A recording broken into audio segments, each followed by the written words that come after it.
I would say a little bit of a surprise. And then, of course, George's car gave up. We're battling with the Ferrari.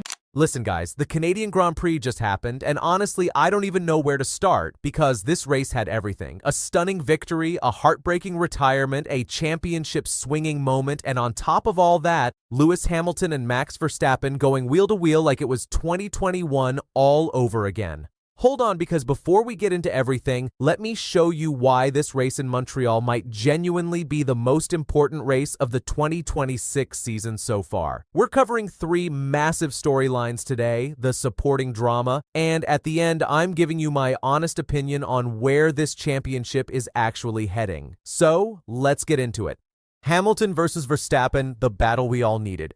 Okay, so let's start with the moment that had the entire F1 world talking. Lewis Hamilton and Max Verstappen in a proper old-school fight for second place in Montreal. Now here's the context that makes this so special. Hamilton is now at Ferrari, Verstappen is still at Red Bull, and both of them have had frustrating seasons so far. So when these two ended up racing each other hard in the closing stages, it felt like unfinished business being settled all over again. Verstappen actually made the first move, diving down the inside of Hamilton at turn 1 on lap 9 as Hamilton was reporting a lack of power on his Ferrari. But that was just the beginning. After Russell's retirement changed everything, this became a straight fight for second place. Hamilton on medium tires was gradually closing down Verstappen and pushing hard. He had looks at turn 12 and turn 13, then tried turn 1, but Verstappen had every move covered, and then on lap 62, Hamilton went absolutely late on the brakes into turn 1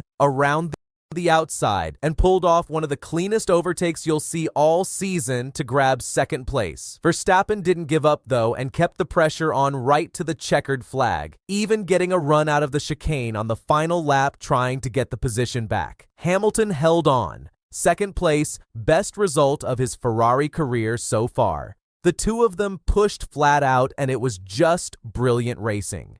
Antonelli is doing something historic now. While Hamilton and Verstappen were putting on that show behind him, Kimi Antonelli just quietly went and won his 4th consecutive race of the season. Let that sink in for a second. 4 wins in a row to start his Formula One career. He literally became the first driver in history to win all 4 of his first Formula One victories back to back. That is not a stat you can just ignore. And his championship lead is now 43 points over Russell after Canada. Earlier in the race, Antonelli and Russell were having their own battle for the lead. Genuinely aggressive, wheel to wheel, they even made contact at the chicane. But the moment Russell's power unit failed on lap 30 and the virtual safety car came out, Antonelli pitted cleanly, came out with a solid lead and never looked back. He won by over 10 seconds. At just 19 years old, this kid is driving like a seasoned champion, and nobody seems to be able to stop him right now. The scary thing about Antonelli is that he keeps winning even when the race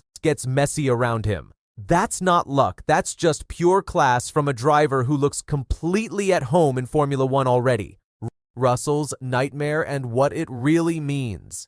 And now we need to talk about George Russell, because honestly, this was one of the most painful retirements you'll ever watch. Russell was leading the race, he was fast, he was fighting Antonelli hard for the win, and then on lap 30, his power unit just died without any warning. He parked up at turn 9, jumped out of the car absolutely furious, and watched his chance of winning his first race since Australia disappear in real time. Russell himself described it afterwards by saying it feels like somebody doesn't want him to fight for this championship, and you completely understand why he feels that way. What makes this even more painful is that his championship deficit to Antonelli has now jumped from 18 points to 43 points in a single afternoon. That is a massive swing in the title fight, and Russell knows exactly how serious this situation has become. On top of all that, Russell was then handed a suspended €5,000 FIA fine for his reaction after the retirement. From leading the race to a fine and a 43-point gap, that is a brutal Sunday by anyone's standards. McLaren, Hajar, and the championship picture. So while all of that was happening at the front, the rest of the race had its own drama going on. McLaren had an absolutely disastrous day. They gambled on intermediate tires at the start, thinking rain was coming. The rain never arrived, and they had to pit for slicks almost immediately.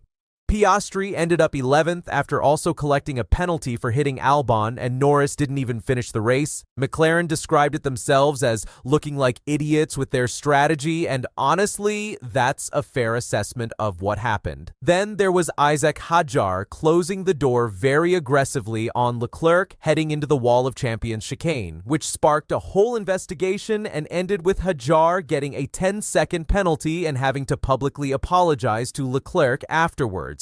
And in terms of the championship after Canada, Antonelli leads with a 43-point gap, Russell is second, Hamilton is fourth with 72 points, and Verstappen scored his first podium of the entire 2026 season in third place. Cool down room. The moment that went viral. After the race, Hamilton and Verstappen ended up in the cool-down room together, and their conversation went completely viral. The internet called it wholesome and warm and everything that 2021 was not. Hamilton called Verstappen one of the greats, and Verstappen said the battle was very nice and that they were both pushing flat out. Think about how far these two have come from the toxic tension of a few years ago. Now they're sitting there genuinely enjoying the fact that they got to race each other properly again. That cool-down room moment honestly meant as much to F1 fans as the battle itself. What happens next?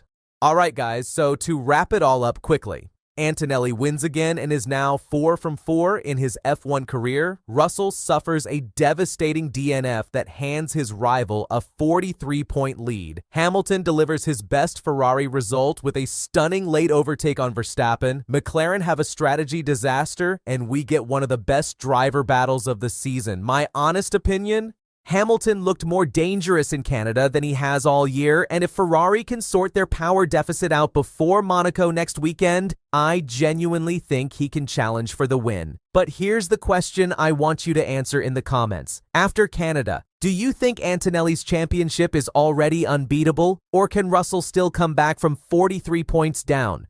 Drop your answer below because I want to know what you guys think.